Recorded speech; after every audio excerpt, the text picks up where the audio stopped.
Vancouver is emerging from the haze of the pandemic with not one, but two major 420 events planned. One here at Sunset Beach, where it's historically been. The other here at Thornton Park near Pacific Central Station. There's been epic events over the last number of years other than the pandemic years, and we're bringing it back with a vengeance. Neil Magnuson is behind the event at Thornton Park. He says for about 20 years, he was one of the main organizers of the 420 event at Sunset Beach. We've got the world's biggest joint. Guinness Book of World Record people are going to be here recording that.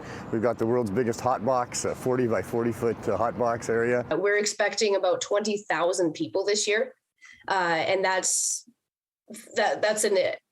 on the lower end on the estimate. Rachel Fraser is with World Cannabis, which is organizing the event at Sunset Beach.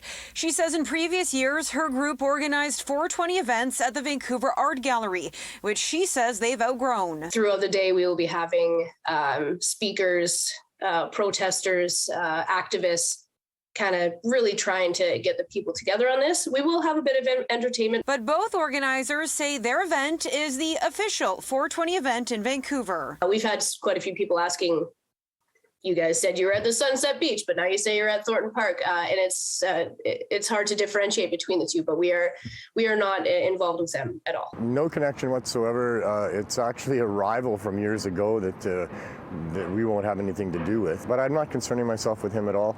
We've got our own event here. We're going to bring back all the people that, well, many of the people that had, made the previous one so successful. In a statement, the Vancouver Board of Parks and Recreation says it had an initial but limited conversation with Sunset Beach organizers and no contact with Thornton Park organizers, calling both events unsanctioned.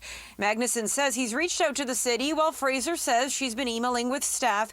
Either way, both say their event is going ahead because it's still a protest. The hoops that you have to jump through as well to get a legal cannabis license, it's very expensive, and the chances of you actually getting this are very nil. Like maybe there's a mom and pop that are growing a couple plants in their backyard or in their basement in a grow tent, 6 plants. They can't open a shop. Weed is legal for the rich people. This fake legalization that the Trudeau cartel has brought in does not satisfy the needs of the medical and daily users. And more importantly, during a public health emergency that's been going on for several years, it doesn't allow for proper access to high-dose edibles, which is what gets people through withdrawal and off those hard drugs. In Vancouver, Monika Gul, City News.